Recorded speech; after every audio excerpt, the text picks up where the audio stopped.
नमस्कार। देशको राजनीतिले यति बेला आम नेपालीमा अन्यलता भरिरहँदा फेरि पनि कोरोनाको त्रास बढ्न थालेको छ। अमेरिकामा संक्रमण र मृत्युदर उस्तै देखिँदा युरोपका कतिपय देश दोस्रो तेस्रो लहरको कोरोना महामारी सामना गरिरहेका छन्। विश्वभर त्रासदी थपेको कोरोना पछिल्लो कहर तपाईँ हामीले सोचेभन्दा फरक छ।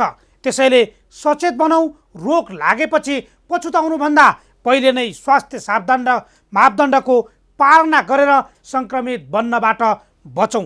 छिमेकी मुलुक भारतमा कोरोना भाइरस संक्रमण दर बढेसँगै यति बेला सीमा नाकामा कडाई गरिएको छ। सरकारले कोरोना संक्रमण दरसँगै नयाँ भाइरसको जोखिम बढ्न थालेपछि सभा जुलुस भेला र्याली बैठक तथा जमघट नगर्न निर्देशन नै जारी गरेको छ।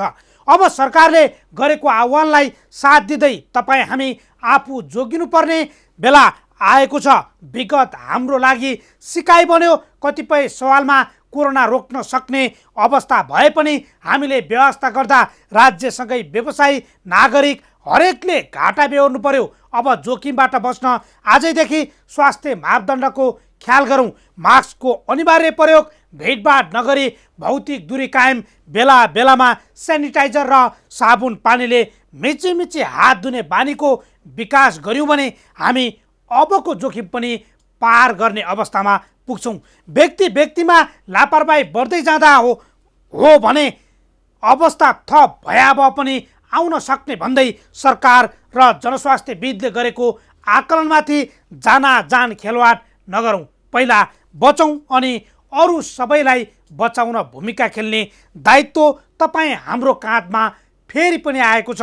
खुल्ला सिमानाका कारण भारतबाट भित्रन सक्ने संक्रमण र आन्तरिक आवतजावतले बढाउन सक्ने जोखिमप्रति सरकारसँगै हामी आफै पनि सचेत बन्नुपर्छ।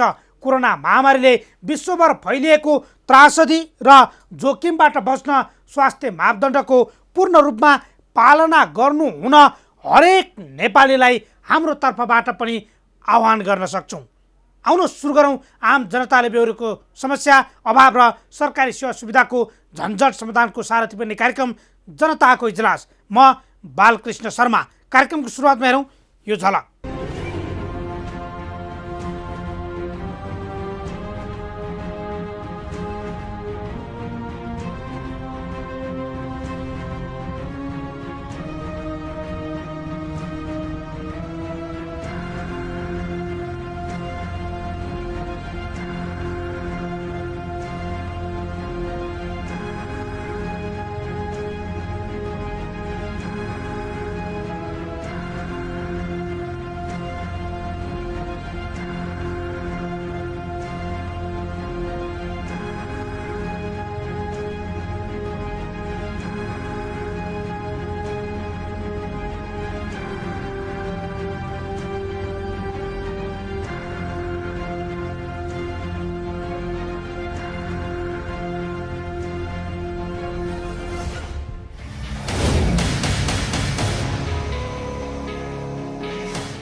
स्वागत छ कार्यक्रम जनताको इजलासमा। आज हामी पूर्व उपराष्ट्रपति, सचिव, पूर्व प्रशासक सहित सयौं बचतकर्ता ठग्ने आनन्दनगर बचत तथा ऋण सहकारीका पूर्व सञ्चालकको नियोजित ठगी धन्दाबारेको रिपोर्ट, बचतकर्ता र शेयर सदस्यको पैसामा सञ्चालकहरूको हालीमुहाली चल्दा सहकारी क्षेत्रमा मौलाएको विकृति र सङ्कटग्रस्त सहकारीका कारण बढ्दै गरेको वित्तीय जोखिम बारेको रिपोर्ट, सहकारी पीडित मध्येका एक पूर्व उपराष्ट्रपति परमानन्द झाका छोरासँग सहकारी अभियान र पछिल्लो अवस्थाबारे गरिएको संवाद र लोकसेवा आयोगमा हाबी हुन थालेको राजनीति र पदपूर्तिमा बढ्न थालेको ढिलाइ बारेको सामग्री सहित उपस्थित भएका छौँ। अब आजको पहिलो विषय, सहकारी अभियान सकारात्मक उद्देश्य सहित सुरु भयो, तर पछिल्लो समय बचतकर्ता र शेयर सदस्यको पैसामा केही सञ्चालकले हालीमुहाली गरेर कमाउ धन्दा चलाउने होड चल्दा सहकारी विवादित र बदनाम बन्न थालेका छन्। सहकारीमा जोडिएका सामान्य नागरिक मात्रै होइन, पूर्व उपराष्ट्रपति, सचिव, अधिकारकर्मी लगायतमाथि सुनियोजित रूपमा ठगी गर्ने आनन्दनगर बचत तथा ऋण सहकारीका पूर्व सञ्चालकले सुनियोजित रूपमा चालेको ठगी धन्दाको खेलबारे हाम्रो टिमले तयार पारेको यो विशेष रिपोर्ट अब हेरौँ। हामीले सहकारीमा मौलाएको मनमानी र सञ्चालकको ठगी धन्दाबारे निरन्तर खबर प्रसारण गर्दै आएका छौँ। विगतका सहकारीमा सामान्य पेसा व्यवसायबाट आएको धेर थोर कमाई अनि सुरुवातमा लगानी फसाएका केही शेर सदस्य ठगिएको पाइने गरेकोमा काठमाडौँको धुम्मराईमा रहेको आनन्दनगर बचत तथा ऋण सहकारीले भने पूर्व उपराष्ट्रपति परमानन्द झा, पूर्व सचिव श्याम मैनाली सहितका पूर्व विशिष्ट व्यक्तिहरूमाथि नै ठगी गरेको रहस्य बाहिरिएको छ। ठगी पनि बडा गजबको ठगी। मुलुकका पूर्व उपराष्ट्रपतिदेखि पूर्व सचिवदेखि मानव अधिकारवादीदेखि लिएर पूर्व कर्मचारीहरू समेत ठगिएका छन्। कस्तो अचम्म! नीति नियम तर्जुमा कानुनमा बसेका व्यक्तिहरूलाई समेत यो आनन्दनगर काठमाडौँ कामनपा 4 मा रहेको आनन्दनगर बचत तथा ऋण सहकारी संस्थाले करिब 50 करोडको हाराहारीमा ठगी गरेको छ। र यति बेला ती व्यक्तित्वहरू सहकारी धाइरहेका छन्। पूर्व प्रशासकहरू, पूर्व उपराष्ट्रपति, उनका परिवार, पूर्व सचिव लगायतका व्यक्तिहरू कानुनको लडाइँमा लड्दै समझदारीमा आफ्नो रकम फिर्ता लिएर आउने प्रयास गर्दै सहकारी सञ्चालकको यतिसम्मको दादागिरी कि उल्टै आफ्ना निक्षेपकर्तालाई मुद्दा हालेका छन्। यो सहकारीका पूर्व सञ्चालकबाट उद्योग विभागका पूर्व महानिर्देशक ध्रुव राजवंशी, त्रिवीका प्रोफेसर दीपक आचार्य लगायतका संयौं पूर्व प्रशासक, अधिकारकर्मी, कानुन व्यवसायीदेखि सर्वसाधारणसम्म ठगिएका छन्। 2065बाट सञ्चालनमा आएको यो सहकारीमा शेरधनी प्रमाणपत्र पाएका 679 र प्रमाणपत्र नपाएका 320 जना शेर सदस्य तथा बचतकर्ताको 33 करोड 75 लाख हिनामिना भएको छ। सञ्चालक, व्यवस्थापक र कर्मचारीले संस्थाको रकम दुरुपयोग गर्ने, धितोले थाम्ने भन्दा बढी कर्जा लगानी गर्ने तथा प्रमाणपत्र नै जारी नगरी शेर सदस्य बनाउने गरेपछि सहकारी डुबेको पाइएको छ। पूर्व सञ्चालक समितिको बदनियतका कारण पूर्व उपराष्ट्रपति झा, पूर्व सचिव मैनाली लगायत करिब 1600 भन्दा बढी सर्वसाधारण शेयर धनी तथा बचतकर्ताको 35 करोड भन्दा बढी रकम हिनामिना भएको छ। इनहाउस सल्लाह के भएछ भनेदेखि चाहिँ अब सहकारीको यथार्थ कुरोहरू चाहिँ बाहिर जान्दिनु हुँदैन। त्यसो भए हामीले उसको अडिट रिपोर्ट फ्रड गरौँ, कृति अडिट रिपोर्ट बनाऊँ, अडिटरलाई मिलाऊँ भन्ने सल्लाह भयो सबैको बिचमा। सल्लाह भइसकेपछि उहाँहरूले त्यही हिसाबको चाहिँ फ्रड रिपोर्ट चाहिँ तयार गर्नुभयो फटाफट। 68 साल उसको भनेअनुसार 68 सालदेखि त्यहाँदेखि फ्रड रिपोर्ट तयार भयो। त्यो रिपोर्ट तयार भएपछि हामीलाई के गरिदिनु थाल्यो भनेदेखि 20% बोनस खुवाइदिनु थाल्यो। 15%, कहिले 15 कहिले 20 पनि हो, जो 15 एकचोटि 20 पनि हो। 15-20% चाहिँ मिनिमम 15% खुवाइदिनु थाले। बोनस पनि राम्रो आउने, इन्ट्रेस्ट पनि राम्रो आउने, रमाइलो नि कुरो। त्यसपछि गएर चाहिँ हामीलाई यहीँबाट यी टोलको 2 मिनटको डिफरेन्समा आउँदाखेरि चाहिँ 500-600 रुपियाँ चाहिँ खामबन्दी गरेर यातायात खर्च पनि दिने। करोडौँ रुपियाँ त हाम्रो यहाँ छँदैछ। हामीलाई त्यो 2-4 हजार पैसा खर्च गर्दा के फरक पर्दैन। मासु भात पनि खुवाइदिने, ड्रिङ्क पनि गराइदिने। अनि सबै रड्ड भयो नि त टोलहरू। कस्तो राम्रो प्लटिङ हुने नि भन्दा हामीले त कुनै सन्देह नै केही गर्न सकेनौँ। फेरि यहाँको कर्मचारी कसैले पनि इभेन अब हाम्रा यी सबै हामी टोलै छौँ अहिले जति बसिरहेको छौँ सबै टोलै छौँ यो वरिपरिका कसैले पनि आवाससम्म पनि पाउनु भएन।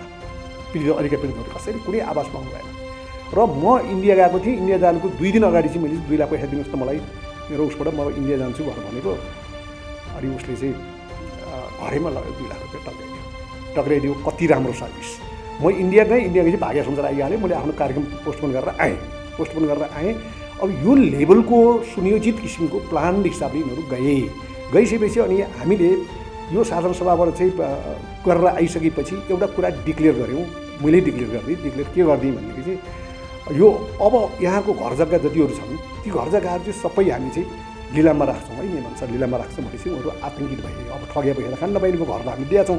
यिनीहरू त लिलाम पो गर्ने भए भनेपछि अहिले उसमा उच्च अदालतमा उहाँहरूले स्टे मागिरहनु भएको छ। हाम्रो घर जग्गा पनि केही नहोस्, जताततै बसौँ, ठगै गर्न पाइयोस्। त्यसपछि गएर चाहिँ यिनीहरूको चाहिँ ठगिसकीमा मुद्दा सुद्धा दिइराखेका छन् पुलिसतिर। त्यो मुद्दा पनि अगाडि नबढाउने किसिमको आदेश पाइयोस् भनेर चाहिँ गएर उहाँ हालेका छन्। भोलि एकजनाकोमा भोलि छलफल छ। सम्भवतः त्यो पनि मङ्गलबार राख्छन् होला र मङ्गलबार सबै चारजनाले आफ्नो 4वटा घर रोक्नको लागि चाहिँ स्टे अर्डर मागेका छन्। त्यसको बारेमा हामी उनीहरू नै मुद्दा मागेका छन्। त्यो स्थिति छ। त्यसपछि त्यसपछि हामीले चाहिँ अब अहिलेको हिसाबमा चाहिँ यो सञ्चालकहरू साथीभाइहरू सबै हाम्रा छिमेकी साथीभाइहरू ती साथीभाइहरूलाई हामीले सञ्चालक समिति बनाएर हामीले थोरै काम मात्रै गर्न थालेका छौँ। हामी डिपोजिट 1 पैसा लिँदैनौँ। लोनहरू अलिकति छ, उठ्ने खालको साह्रै राम्रा लोनहरू र कोल्याटर भएको लोनहरू बहुत नगण्य छ।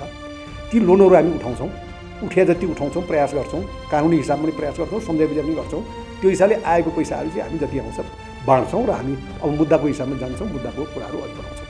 सहकारीमा पूर्व सचिव मैनाली र उनका परिवारको 3 करोड तथा राजवंशी र अर्यालको 80 लाख बचत रहेको छ। पूर्व उपराष्ट्रपति झा र उनको परिवारका सदस्यको नाममा करिब 18 लाख बचत रहेको पाइएको छ। यो सहकारीमा 90 जना बचतकर्ताको मात्रै करिब 19 करोड बचत फँसेको छ। करिब 16 करोड कर्जा र त्यसबापतको 5 करोड ब्याजसहित 21 करोड उठाउन बाँकी रहेको सहकारीमा निक्षेप र सेयरसहित 15 करोड उठिसक्दा पनि थप 33 करोड 75 लाख दायित्व बाँकी देखिन्छ। खराब कर्जा प्रवाह भएका कारण अधिकतम 5 करोड मात्रै उठ्ने आकलन गरिएको छ। सहकारीमा ठूला ऋणीका रूपमा तेजबहादुर लुइटेल, सञ्जय युगल श्रेष्ठ र रविन्द्र श्रेष्ठबाट 5 करोड, गणेश शर्मा घिमिरे र मोहन भट्टबाट 4 करोड, गणेश पुडासैनीबाट 2 करोड 54 लाख र नरेन्द्र बहादुर चन्दबाट 1 करोड 20 लाख रुपियाँ सावा उठ्न बाँकी छ। विभिन्न ऋणीबाट असुल हुन नसकिरहेको करिब 15 करोड भने सहकारी पीडित सङ्घर्ष समिति मार्फत उठाइएको छ। नियोजित रूपमा शेर सदस्य र बचतकर्ताको निक्षेप हिनामिना गर्ने पूर्व पदाधिकारीहरू यस्ता छन्।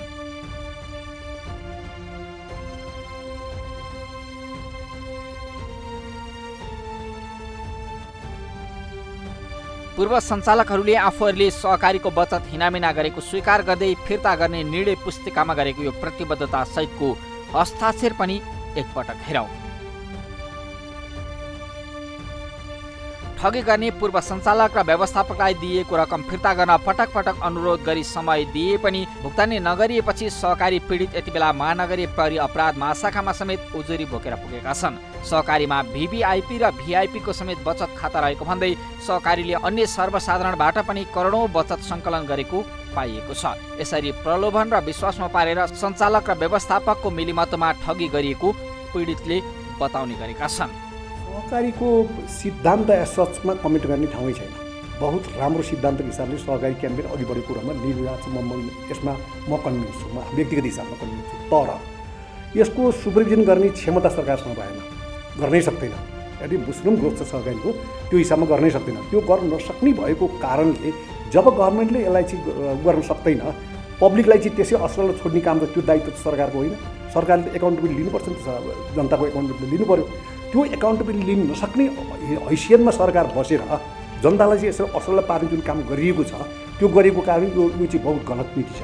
त्यसमा हुनाले मेरो विचारमा यसको दुईवटा विकल्प हुन्छ। एउटा विकल्प भनेको कुरा चाहिँ कि त यसलाई राष्ट्र बैङ्कको सिधा उसको चाहिँ निर्देशनमा चाहिँ काम गर्ने गरेर उसको कन्ट्रोलमा राखेर चाहिँ काम गर्ने हिसाबले सहकारीलाई गभर्न गर्नु पर्यो।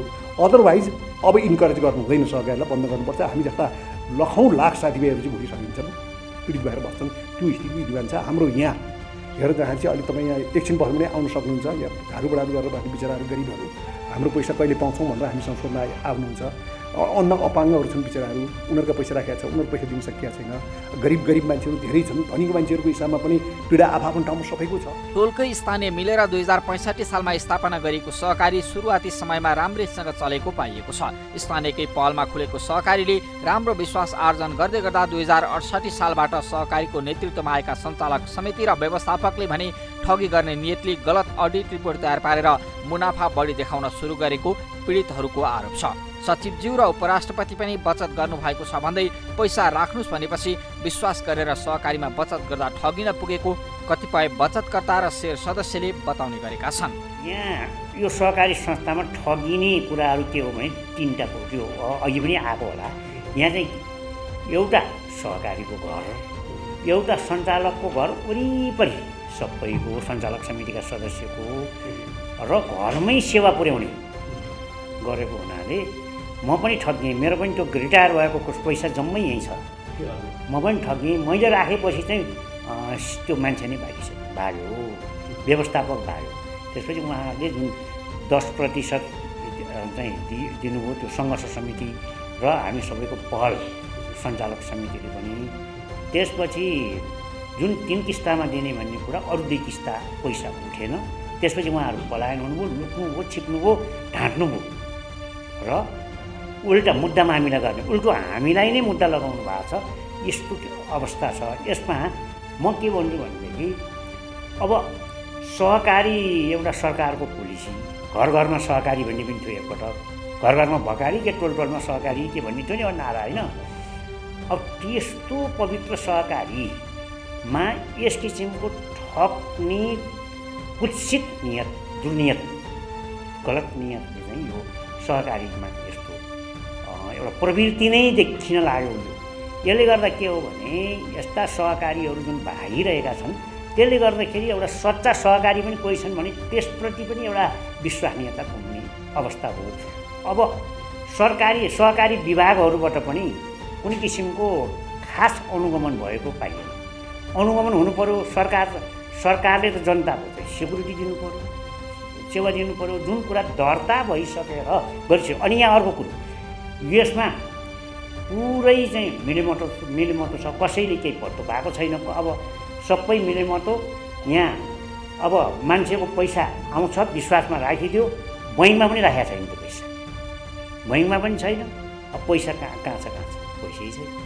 विश्वास र भरोसामा बचत गरेका पीडितले 2076मा सहकारीमा गरेको बचत माग्न जाँदा सहकारीले विभिन्न बहानामा बचत फिर्ता गर्न आलटाल गरेपछि आफूहरू ठगिएको आशंकासहित हिसाब खोज्न थालेका थिए। पछि विशेष साधारण सभा मार्फत पूर्व पदाधिकारीलाई हटाएका शेर सदस्य र बचतकर्ताले अहिले नयाँ सञ्चालक समिति मार्फत सहकारीलाई सञ्चालनमा ल्याएका छन् भने कर्जा असुल गरेर निक्षेपकर्तालाई भुक्तानी दिन नसके तत्कालीन सञ्चालक समिति सदस्यको जयजेथा बेचेर निक्षेप दायित्व चुक्ता गर्ने निर्णय सहकारीको साधारण सभाबाटै गरिएको छ।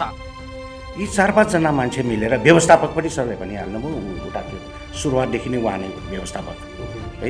यी 4-5 जना व्यक्तिहरू मिलेर चाहिँ नियोजित रूपमा विभिन्न पदहरू बाँडेर लिने, आफूमा विभिन्न पदहरू बाँडेर लिने, अनि ऋण समितिमा पनि उनीहरू दिने लोन है। त्यसरी चाहिँ सुनियोजित रूपमा चाहिँ यिनीहरूले ठगी गर्ने एउटा सहकारी जस्तो पवित्र संस्थालाई एउटा माध्यम बनाएको छ।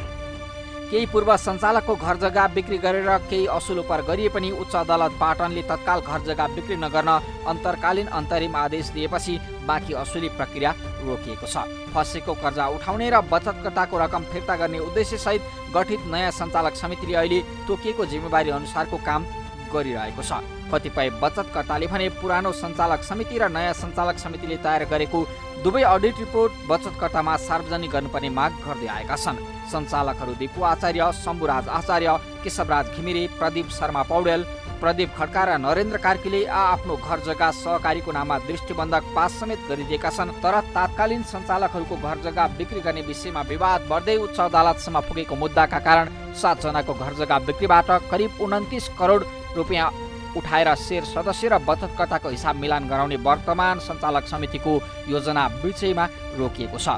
2077 फागुन 22 गते विशेष साधारण सभाबाट कर्जा उठाउने र बचतकर्तालाई फिर्ता गराउने म्यान्डेट पाएको नयाँ सञ्चालक समितिले विगतका पदाधिकारीले सुनियोजित रूपमा रकम दुरुपयोग गरेको पुष्टाइसहित शेर सदस्य र बचतकर्ताको रकम फिर्ता गराउँदै सहकारीको साख जोगाउँछन् वा शेर सदस्य र बचतकर्ताको रकम डुब्छ, यसको प्रतीक्षा भने बाँकी नै छ।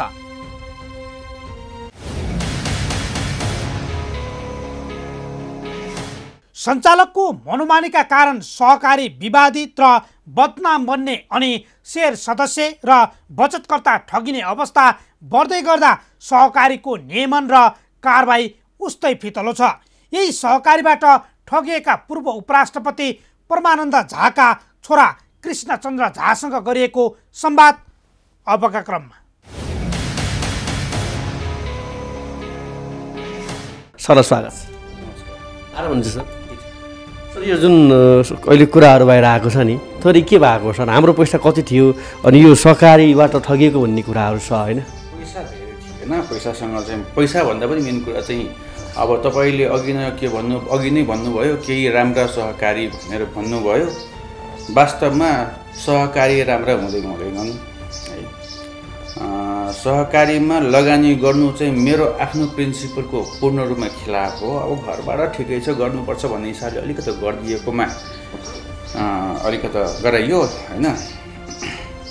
तर एउटा कुरा चाहिँ धेरै पैसा भएको भए अलिकति चित्त दुख्ने अवस्था हुन्थ्यो। खासै नभएको त्यस्तो समस्या छैन। त्यही पनि त्यो एउटा यो पैसा भनेको त धेरै भए पनि थोरै भए पनि त्यसको एउटा महत्त्व विश्वासमा गरेको कारोबारमाथि चाहिँ तलमाथि हुँदाखेरि आज ठुलो रकम भएको भए त्यही खालको तनाव त्यही खालको समस्या हुन्थ्यो। सानो रकम भए पनि त्यो अर्थ त लाग्छ, तर एउटा यो इमान्दारिता एउटा विश्वास भन्छन् नि, यो त एउटा सहकारिता या बैङ्किङमा त एउटा विश्वासमा चल्ने आधार हो नि त होइन।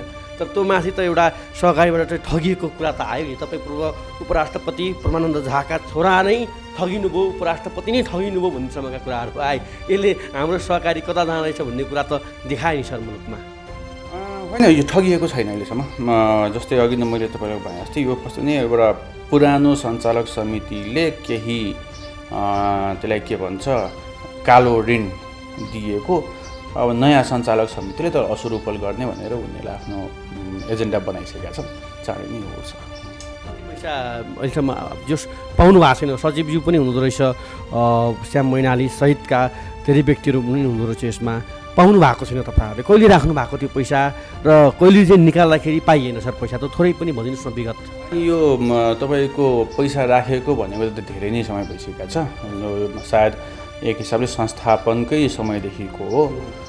त्यतिखेर एउटा पारिवारिक के भन्छ वातावरणले गर्दाखेरि सम्बन्धले गर्दाखेरि चाहिँ काम गरियो।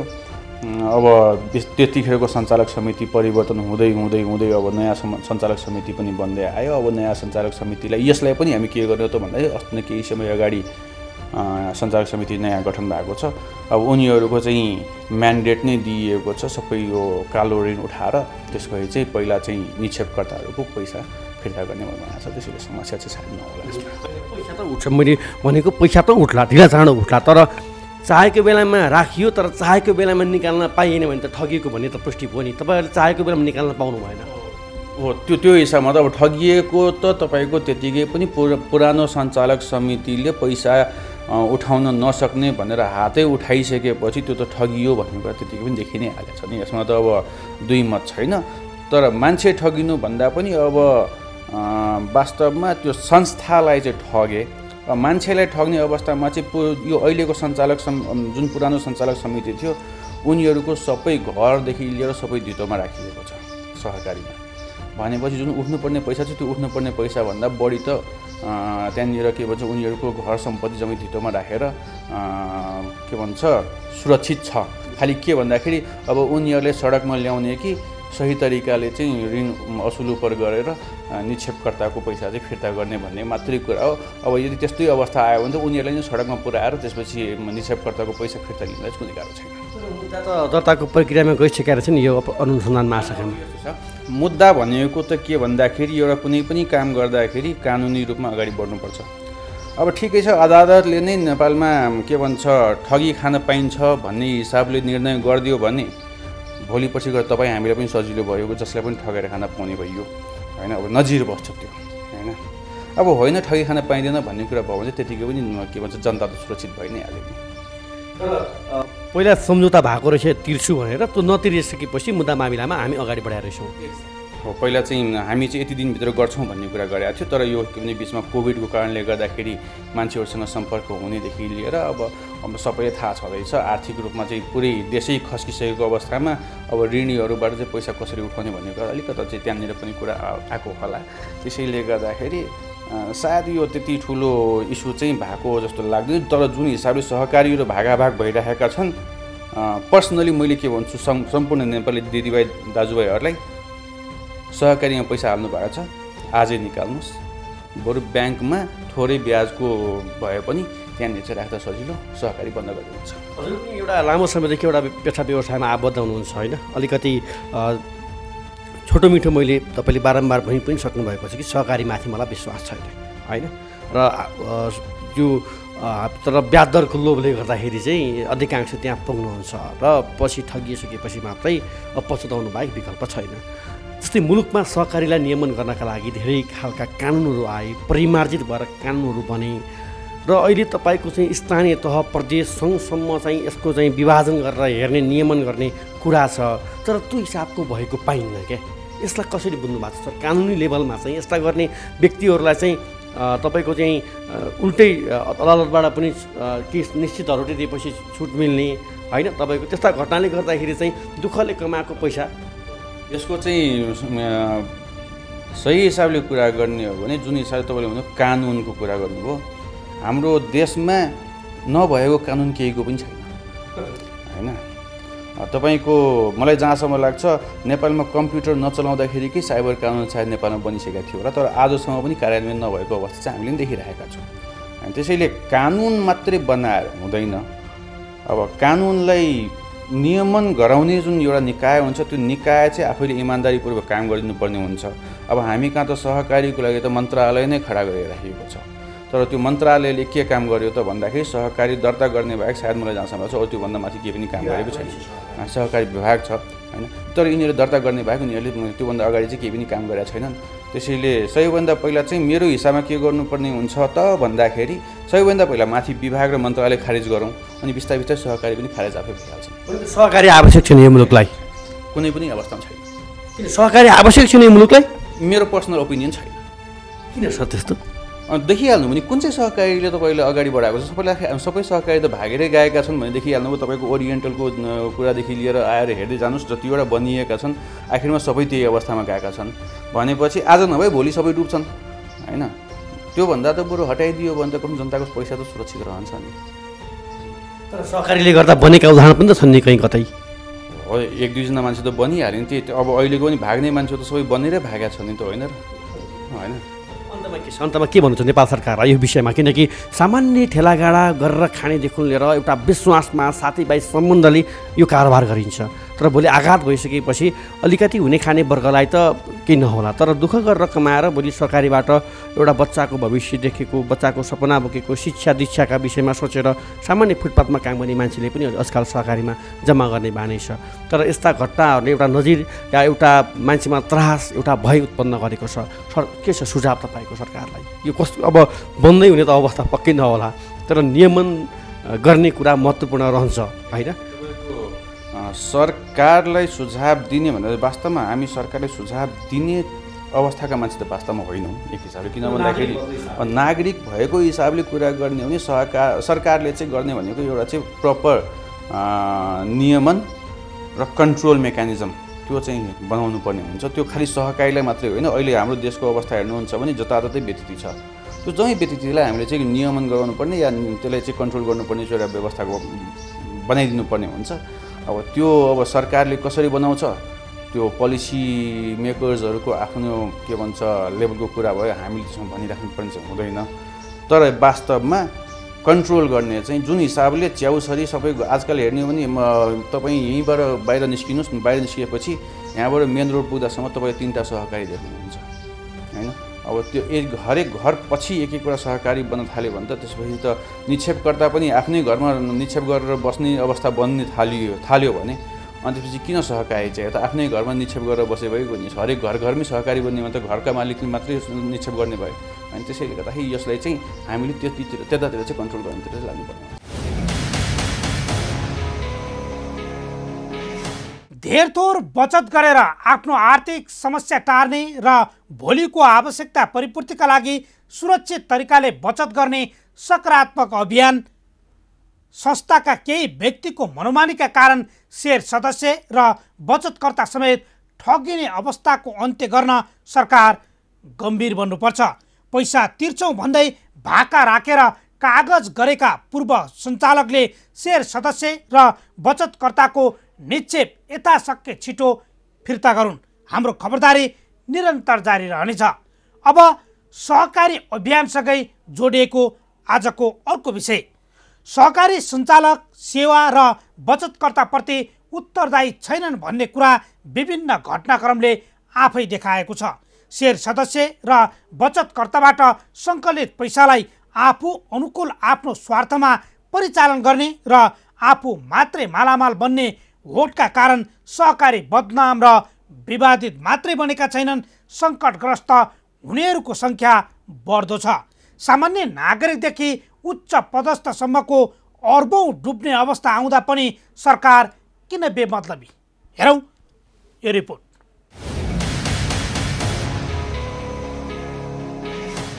गरिब विपन्न किसान र न्यून आय भएका व्यवसायी अनि जागिरेहरूको जीवनस्तर माथि उकास्न सहयोग पुर्याउने सकारात्मक अभियानका रूपमा सुरु भएको सहकारी अभियानले सहकारी ऐन 2048 आएसँगै तीव्र गतिमा विस्तार पायो। ग्रामीण क्षेत्र अर्थात् बैंकिङ पहुँचबाट बाहिर रहेका करिब 40% जनतालाई सेवा दिइएको खण्डमा सहकारी अर्थतन्त्रको बलियो खम्बा बन्न सक्ने आकलन गरिँदै गर्दा काठमाडौँ उपत्यकाका हरेक घर चोक गल्लीमा सहकारीका बोर्डहरू देख्न सकिन्छन्। यसरी ग्रामीण भेगका जनताको जीवनस्तर उकास्न भन्दै सुरु भएको सहकारी अभियानले उपत्यका अनि सहर बजारमा मात्रै किन विस्तार पायो त? प्रश्न यहीँबाट उब्जिएको थियो। सहकारी विभागको तथ्याङ्क अनुसार पछिल्लो 30 वर्षमा मात्रै देशभर 35,000 हाराहारीमा सहकारी संस्था सञ्चालनमा आएका छन्। यी संस्थाहरूबाट 3 खर्ब 2 अर्बभन्दा बढी बचत सङ्कलन भएको छ भने 3 खर्ब पुग्न ऋण प्रवाह भएको छ। सहकारी संस्थाहरूको स्थानीय निकाय, प्रदेश सरकार र सहकारी विभागले नियमन गर्ने गरी कानुनी व्यवस्था गरिएको भए पनि नियमन र कारबाहीको पाटो फितलो हुँदा शेर सदस्य र बचतकर्ताको पैसामा सीमित सञ्चालकको हालिमुहाली चल्दै आएको छ। एउटै स्थानीय तहमा कार्य गरिरहेकाको स्थानीय निकाय, 2 वा सोभन्दा बढी स्थानीय तहको कार्यक्षेत्र भएका सहकारीलाई प्रदेश सरकार, 2 भन्दा बढी प्रदेशमा कार्यक्षेत्र भएकाको विभागले नियमन गर्ने कानुनी व्यवस्था छ भने 50 करोड भन्दा बढी बचत गरेका सहकारीको विभाग आफैले सिधै नियमन गर्न सक्छ। सहकारी अभियानमा स्वार्थीहरूको समूह घुस्दा बचतको सुरक्षा र लाभ भन्दा पनि विवाद र बदनाम हुने संस्थाहरू दिन प्रतिदिन बढिरहेका छन्। 2070 सालमा गठित गौरीबहादुर कार्की आयोगले नै 132 सहकारीको 10 अर्ब 87 लाख जोखिममा रहेको औँल्याएको थियो। यी संस्थाबाट 22,170 जना ठगिएका छन्। यसरी ठगिएका मध्ये पनि 6,976 जना त ओरिएन्टल सहकारीबाट पीडित बनेका छन्। उनीहरूको 8 अर्ब 40 करोड निक्षेप डुबाएका अध्यक्ष सुधीर बस्नेत अदालतबाट मुद्दाको फैसला आफ्नो पक्षमा पारेर खुलेआम हिँडिरहेका छन्। 681 जनालाई त अपार्टमेन्ट बुकिङका नाममा ओरिएन्टल र कोअपरेटिभका अध्यक्ष बस्नेतले ठगेका भए पनि धेरैको निक्षेप अझै फिर्ता भएको छैन। यो काण्ड सहकारी क्षेत्रमा मुलुकभित्र भएको सबैभन्दा ठुलो रकम हिनामिना काण्डका रूपमा चर्चामा आए पनि ठगेकाहरूले अझसम्म न्याय पाउन सकेका छैनन्। अझ समस्याग्रस्त घोषणा भएका 9वटा सहकारी संस्थाहरू बस्नेत सञ्चालक रहेको ओरिएन्टल कोअपरेटिभसँगै सम्बन्धित छन्। Pacific saving and credit, standard saving and credit, Prabhu बचत तथा ऋण सहकारी संस्था, Kohinoor hill saving and credit cooperative, charter saving and credit, consumer saving and credit, Vegas बचत तथा ऋण सहकारी र कुबेर बचत तथा ऋण सहकारीबाट पीडित बनेकाहरू पनि बचत उठाउन अझै हार गुहार गरिरहेका छन्। केहीले बचतको भरपर्दो सुरक्षासहित राम्रो उद्देश्यले पुँजीको परिचालन गरे पनि अधिकांश बचत तथा ऋण सहकारी फाइनान्सका सञ्चालकहरू शेर सदस्य र बचतकर्ताको पैसा दुरुपयोग गरेर कमाउने धन्दामा सक्रिय देखिएका छन्। आफूले व्यापार व्यवसाय तथा जागिर मार्फत कमाएको थोरै पैसा बचत गरेर बालबालिका र आफ्नै भविष्यको समस्या टार्ने योजना बुनेर सहकारीसँग जोडिएका हजारौं बचतकर्ता अहिले आफूहरूको पैसा डुबेको भन्दै प्रहरी प्रशासन, स्थानीय तह, सहकारी विभागसँगै अदालतसम्म धाइरहेका छन्। सञ्चालकको मनमानीबाट बचतकर्ता ठगिएका केही प्रतिनिधि सहकारी यस्ता छन्। गुडुल बचत तथा ऋण सहकारी, ललितपुरको कुमारी पाटी, न्युरोड र बौद्ध क्षेत्रमा कार्यालय रहेको यो सहकारीका सञ्चालक दिवाकर श्रेष्ठ शेर सदस्य र बचतकर्ताको पैसा झ्वाम पारेर अहिले फरार भएका छन्। कुमारी पार्टीको सहकारीबाट मात्रै 75 करोड शेर र बचतकर्ताको पैसा हिनामिना हुँदा अन्य शाखामा योभन्दा बढी बचतकर्ता र शेर सदस्यहरू ठगिएका छन्। आनन्दनगर बचत तथा ऋण सहकारी, 2065 सालदेखि सञ्चालनमा आएको सुकेदारा स्थित आनन्दनगर बचत तथा ऋण सहकारी संस्थाका पूर्व सञ्चालकले 50 करोड अपचलन गरेका छन्। बिना धितो करोडौं रकम ऋण दिएको संस्थाले आफ्नो कार्यक्षेत्रभन्दा बाहिर गएर ऋण प्रवाह गर्दा यहाँबाट पूर्व उपराष्ट्रपति परमानन्द झा, पूर्व सचिव श्याम प्रसाद मैनाली सहितका 679 जना ठगिएका छन्। Pashupati saving and credit cooperative, Lalitpur, सञ्चालकहरूको मनमानी र जथाभावी घर जग्गामा लगानी गर्दा धाराशायी भएको यो सहकारीबाट पनि लामो समयदेखि निक्षेप फिर्ता हुन सकेको छैन। 8,146 जना सदस्यको 1 अर्ब 83 करोड 39 लाख निक्षेप डुब्ने अवस्थामा पुगेको छ। Civil saving and credit cooperative, civil ग्रुपका संस्थापक इच्छाराज तामाङका 3वटा व्यवसायमा 7 खर्बभन्दा बढी लगानी गरेको यो सहकारीबाट पनि 2700 सदस्यको निक्षेप डुब्ने देखिएको छ। आफै साउ र आफै ऋणी बन्ने सिभिल समूहका संस्थापक तामाङ र उनको टिमले रियल इस्टेट व्यवसायमा गरेको लगानीको ब्याज र सामा फिर्ता नहुँदा सिबिल झन्झन धाराशायी बनिरहेको छ। न्यू सन्देश बचत तथा ऋण सहकारी संस्था बुढा नीलकण्ठ सञ्चालक समिति सदस्यले शेयर सदस्य र बचतकर्ताको पैसाले निजी सम्पत्ति जोड्ने र उद्योग कल कारखाना खोल्ने होड चल्दा यो सहकारीमा जोडिएका संयौंको करोडौं पैसा फसेको छ। बचतकर्ताहरू अझ पनि पैसा उठाइदिन विभिन्न निकायमा धाइरहेका छन्। एयरटेल सहकारी संस्था न्युरोड सहकारीको नाममा संयौं सर्वसाधारणको बचत गरेको करोडौं रुपियाँ हिनामिना गर्ने राजधानीको न्युरोड स्थित धर्मपथको एयरटेक सहकारी संस्थाका सञ्चालक अशोक जैन सहितका पदाधिकारी यति बेला अदालती फैसलाबाटै दोषी करार भएर मुद्दा खेपिरहेका छन्। अझ जैनमाथि त अहिले गलत विवरण पेश गरी नेपालको नागरिकता बनाएको आशंका सहित आवश्यक छानबिन भइरहेको छ। प्रमाणपत्र नम्बर 173102/509 रहेको जैनको नागरिकता र काठमाडौँ स्थित भारतीय दूतावासले आफ्नो नागरिक रहेको भनी जारी गरेको प्रमाणपत्र समेत भेट्टाउनुले सहकारी क्षेत्रमा कस्ता व्यक्तिहरूको आकर्षण बढ्दैछ भन्ने उदाहरण प्रस्तुत गरेको छ। काभ्रेको विनायक बचत तथा ऋण सहकारीले 1,75,00,000 र अखण्ड बचत तथा ऋण सहकारीले 2,75,00,000 फिर्ता गर्न बाँकी रहेको छ। चन्द्रगिरी नगरपालिकामा रहेको वन्दना बहुउद्देश्य सहकारीमा 3 करोड बचत जोखिममा परेको छ। यसरी संयौं सहकारी टाट पल्टिएर हजारौं बचतकर्ताको करोडौं करोड बचत डुबे पनि सरकारको नियमनकारी संयन्त्र निकममा देखिएको छ। अझ नियमन गर्दा गर्दै कुनै कारणले बचतकर्ताको पैसा जोखिममा परेमा बदमासी गर्ने सहकारीलाई कानुनी दायरामा ल्याउन भन्दै सरकारले सहकारी ऐन 2048लाई 2074 मा संशोधन गरेर समस्याग्रस्त सहकारी व्यवस्थापन समिति गठन गर्यो। ऐनमै समस्याग्रस्त सहकारी व्यवस्थापन समिति गठन गरी सहकारी संस्था खोलेर बचतकर्ताको रकम हिनामिना गर्ने सञ्चालकलाई कानुनी कठघारामा उभ्याउने भनिए पनि अझसम्म बचतकर्ताले यहाँबाट राहत पाउने अवस्था देखिएको छैन। 16 करोडको बजेट सकिँदा उपलब्धि भने शून्य। सहकारी ऐनको संशोधनपछि 2074-75 मा समस्याग्रस्त सहकारी व्यवस्थापन समितिको कार्यालय स्थापना भएको थियो। समस्या परेका सहकारीको चलअचल सम्पत्ति रोका गर्ने, ऋणी बचतकर्ताको पहिचान गर्ने, ऋणी र सञ्चालकबाट पैसा उठाएर बचतकर्तालाई फिर्ता गर्ने मुख्य कार्यभार यो संस्थाले पाएको थियो। वार्षिक करिब 4 करोड बजेट कर्मचारीको तलब भत्ता सहितका विभिन्न शीर्षकमा खर्च हुने समितिले चालु आर्थिक वर्ष समेत गरेर 16 करोड रुपियाँ खर्च गरेको छ। तर अहिलेसम्म सहकारीबाट ठगेकाहरूले आफ्नो बचत फिर्ता पाउन सकेका छैनन्।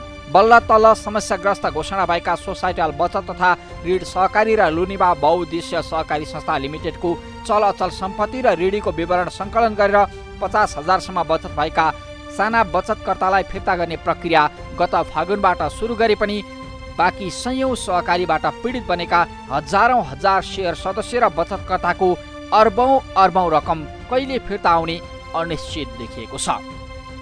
सहकारीका केही सञ्चालकले निक्षेपकर्ताको रकम हिनामिना गरी सर्वसाधारणलाई ठग्ने क्रम बढिरहँदा सरकार चुप लागेर बस्ने कि नियमन र कारबाहीको दायरा बढाएर समस्या समाधानतर्फ अग्रसर हुने आम सर्वसाधारणले प्रश्न गरिरहेका छन्।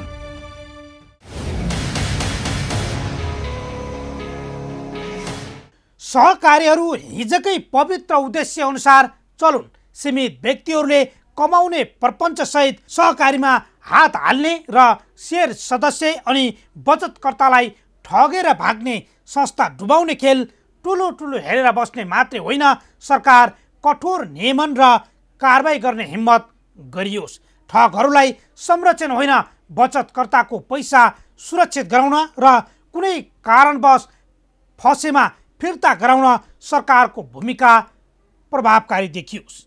अब एकैछिन विश्रामपछि समयमा पदाधिकारी नियुक्त हुन नसक्दा कमजोर बनेको लोकसेवा आयोग र कर्मचारी प्रशासनको पदपूर्ति तथा क्षमता वृद्धि विकासमा पर्ने असरबारेको सामग्री सहित उपस्थित हुनेछौँ।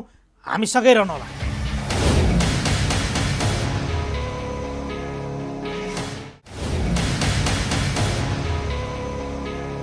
विश्रामपछि स्वागत छ। तपाईँ हेर्दै हुनुहुन्छ कार्यक्रम जनताको इजलास। मङ्गलबारदेखि लोकसेवा आयोग पदाधिकारी विहीन हुँदैछ।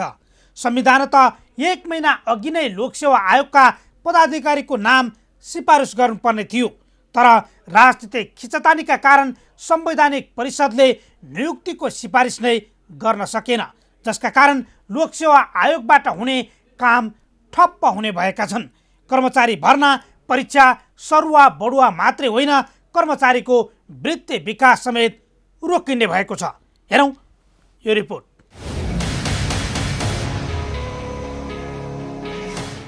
अहिलेसम्म संवैधानिक निकायमा राजनीतिक हालिबुहाली नभएको एकमात्र निकाय हो लोकसेवा आयोग। लोकसेवा आयोगले लिने लिखित र मौखिक परीक्षाबाट नियुक्त हुने कर्मचारी निष्पक्ष रूपमा छनौट हुन्छन् भन्ने विश्वास सबैमा छ। अन्य निकायमा राजनीतिक कार्यकर्ता आफन्त इष्टमित्र भर्ती केन्द्र भन्दा लोकसेवा आयोगबाट पास हुने र नियुक्त हुने कर्मचारीमाथि कुनै शङ्का र उपशङ्का गरिँदैन। हो, यही निष्पक्ष र स्वस्थ छवि बनाएको लोकसेवा आयोगलाई बेला बेलामा अप्ठ्यारोमा पार्ने काम सरकार तथा राजनीतिक दलबाट हुने गरेको छ। एउटा पार्टीभित्रको किचलो होस् वा अन्य दलहरूसँगको टक्रावले संवैधानिक निकाय लोकसेवा आयोगले पनि अप्ठ्यारो झेल्नु परेको छ। प्रधानमन्त्रीको अध्यक्षतामा रहने संवैधानिक परिषदले समयमा नै पदाधिकारी सिफारिस र नियुक्ति गर्न नसक्दा लोकसेवा आयोग एकैपटक पदाधिकारी विहीन बन्दैछ। सत्तारूढ आफ्नै पार्टी र अन्य दलहरूसँग परामर्श र छलफल हुन नसक्दा प्रधानमन्त्री केपी शर्मा ओलीले संवैधानिक परिषदको बैठक बोलाउन समेत सकेका छैनन्, जसका कारण लोकसेवा आयोगका अध्यक्ष लगायत 5 जना पदाधिकारीको पदावधि मङ्गलबारदेखि सकिँदैछ। अध्यक्ष उमेश प्रसाद मैनाली, बिन्द्राहारा भट्टराई, अशोक कुमार झा, वर्मदेव राय र कृष्णचन्द्र झा चैत्र 10 गतेदेखि सेवानिवृत्त हुँदैछन्। समयमै सिफारिस र नियुक्ति हुन नसक्दा बुधबारदेखि लोकसेवा आयोगका सबै काम ठप्प हुने भएका छन्। आयोगद्वारा सञ्चालन हुने परीक्षा तथा नतिजाका सबै काम रोकिनेछन्। यसले सरकारी निकायमा रिक्त रहने स्थानमा नयाँ कर्मचारी पदपूर्ति गर्ने प्रक्रिया समेत अवरुद्ध हुने देखिएको छ। प्रशासनको गतिविधिमा सञ्चालनमा प्रतिकूल असर पर्छ यसले। अघि किन भन्नु होला भन्दाखेरि सबै कामहरू भर्ना गर्ने कामहरू र त्यसपछि सरकारलाई सल्लाह दिने कामहरू, ऐन नियममा सल्लाह गर्ने, अहिले सङ्घीय निलामको सेवा ऐन बनेको छैन, त्यो अहिले बनिहाल्यो भने नि अब सल्लाह दिने मान्छे भएन, जहाँ संस्था भएन, होइन त्यस्तो हुन्छ। अरू विभागीय कारवाही गर्नु पर्यो भने पनि जाने अब त्यो काम रोकिने भयो। अनि यावत कुराहरू अब मतलब कर्मचारी प्रशासनका मूलभूत कुराहरूमा यसले चाहिँ प्रतिकूल असर पार्छ। किन भन्नुभयो भने त्यहाँ हाम्रो संविधानमा के व्यवस्था छ भने कर्मचारीसित सम्बन्धित सबै कुराहरू परामर्श लिएर मात्रै गर्ने भन्ने कुरोहरू छ। बढुवामा फरक असर पर्ने भयो, होइन। भोलि सचिव हुन सक्दैन, अब कोही पनि भोलि सहसचिव हुन सक्दैन। र अनि सम्पूर्ण अहिलेसम्म जति जति पनि कामहरू गरिराखेको थियो लोकसेवा आयोगले, त्यो कुरा पुरा बन्द हुने भयो। त्यो अगाडि बढ्दैन। हाम्रो यहाँ अरू चाहिँ मन्त्रालय विभागमा जाने सचिवले पनि काम गर्न सक्छ मन्त्रीको अनुपस्थितिमा, अघि। तर त्यहाँ जाने पदाधिकारीको अनुपस्थितिमा सचिवले केही पनि काम कुनै पनि निर्णय गर्न सक्दैन, त्यो मान्य हुँदैन। नेपालको संविधानको धारा 284 को उपधारा 3 अनुसार संवैधानिक परिषदले संवैधानिक निकायका कुनै प्रमुख वा पदाधिकारीको पद रिक्त हुनुभन्दा 1 महिना अगावै नियुक्तिका लागि सिफारिस गर्नुपर्ने व्यवस्था छ। तर परिषदले संविधानको प्रावधान समेत लत्याउँदै लोकसेवा आयोगमा पदाधिकारी सिफारिसका लागि आवश्यक प्रक्रिया नै अघि बढाएन, जसले अब पदाधिकारी रिक्त हुँदा नियमित प्रशासनिक बाहेक परीक्षा सञ्चालन गर्ने, अन्तर्वार्ता लिने तथा नतिजा निकाल्ने लगायत आयोगका नियमित शेड्युलका सबै काम ठप्प हुने भएका छन्। सचिव, सहसचिव लगायत सबै तहका कर्मचारीको बढुवा प्रक्रिया समेत अवरुद्ध हुने भएपछि उनीहरूको वृत्ति विकासमा समेत असर पर्ने देखिएको छ। निजामती सेवा लगायत अरू पनि काम छ। अहिले जस्तो कर्पोरेसनहरूको लिइरहेको छ, मिलिट्रीको लिइरहेको छ, सशस्त्र प्रहरीको लिएको छ, जम्मै जिम्मेवारी दिएको छ नि त। यो जम्मै कुरोमा प्रतिकूल असर पर्छ। कर्मचारीहरू जो अहिले परीक्षा जारी पनि छ, त्यसै गरी नयाँ भर्ना प्रक्रिया पनि सुरु हुँदैछ, यसलाई प्रभाव पार्छ कि पार्दैन? पार्छ, भोलिदेखि नै पार्छ। अब उहाँहरू जानुभएपछि त्यहाँ ठ्याक्कै दिन सक्दैन। अब किनभने त्यो जम्मै क्वेसनहरूको त्यो गोप्यमा टोक लाउने, यो जाने प्रश्नपत्र देऊ, यो गर भन्ने नै आयोग हो, सचिवले निर्णय गर्न सक्छ। त्यसका चालु चाहिँ परीक्षा पनि अब निरन्तरता पाउँदैन। नयाँ त अब कुरो नै भयो, नयाँ भर्ना गर्ने कुरो नै भएन, निर्णय नै नहुने भयो। त्यस कारण मैले भने नि सम्पूर्ण कर्मचारी प्रशासनका गतिविधिमा यसले प्रतिकूल असर पार्छ। निजामती सेवाको पदमा नियुक्तिका लागि उपयुक्त उम्मेद्वार छनौट गरी सरकारलाई सिफारिस गर्ने अधिकार संविधानले नै लोकसेवा आयोगलाई दिएको छ। लोकसेवा आयोगले निजामती सेवाको पद बाहेक नेपाली सेना, नेपाल प्रहरी, सशस्त्र प्रहरी बल तथा अन्य सङ्घीय सरकारी सेवा र सङ्गठित संस्थाको पदमा पदपूर्तिका लागि लिने लिखित परीक्षा सञ्चालन गर्ने जिम्मेवारी पनि लोकसेवा आयोगले हुने भएकाले पदाधिकारी अभावमा ती निकायको काम समेत पूर्ण रूपमा प्रभावित हुनेछन्। यसैगरी निजामती तथा अन्य सङ्गठित संस्था तथा सुरक्षा निकायमा कर्मचारी बढुवाका निम्ति समेत आयोगको परामर्श चाहिने भएकाले त्यहाँ पनि असर पर्ने देखिएको छ। पदाधिकारी अभावमा सबै सङ्गठित संस्था तथा सुरक्षा निकायमा आयोगका पदाधिकारी प्रतिनिधि भएर जाने परीक्षा तथा अन्तर्वार्ताका सबै कार्य रोकिनेछन्। तर अन्य केही सङ्गठित संस्थामा आयोगका सचिव, सहसचिव तथा अन्य कर्मचारी पदपूर्ति समितिमा रहने अवस्थामा भने त्यस्तो परीक्षा तथा अन्तर्वार्ता नरोकिने आयोगले जनाएको छ। अध्यक्ष लगायतका पदाधिकारी नहुँदा कर्मचारीको विभागीय कारबाहीको प्रक्रिया समेत रोकिनेछ। लिखित परीक्षा भएकाको अन्तर्वार्ता समेत रोकिने देखिएको छ। आयोगका अध्यक्षले सचिवलाई अधिकार प्रत्यायोजन गर्ने कुनै प्रावधान नरहेकाले अध्यक्षले सचिवलाई अधिकार प्रत्यायोजन गर्न समेत बाधा पर्छ।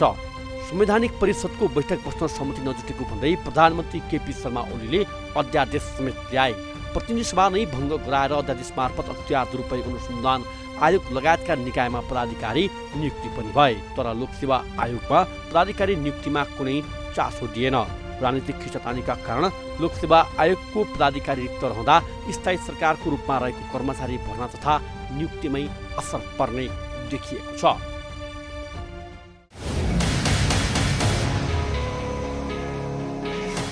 हो, सत्तारूढ दलको किचलो अनि प्रमुख प्रतिपक्ष दलले भाग खोजेकै कारण संवैधानिक परिषदको बैठक नै बस्न सकेको छैन।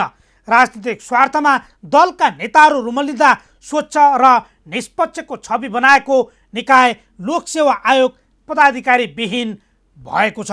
यसले स्थायी सरकारको रूपमा रहेको कर्मचारी क्षेत्रमा ठुलो असर पार्ने देखिन्छ। बेलैमा पदाधिकारी सिफारिसमा ध्यान दिउँ। यी र यस्ता कुनै पनि पीडा, व्यथा, समस्या अनि गुनासोमाथि कार्यक्रम जनताको इजलास मार्फत निरन्तर खबरदारी गरिरहनेछौँ।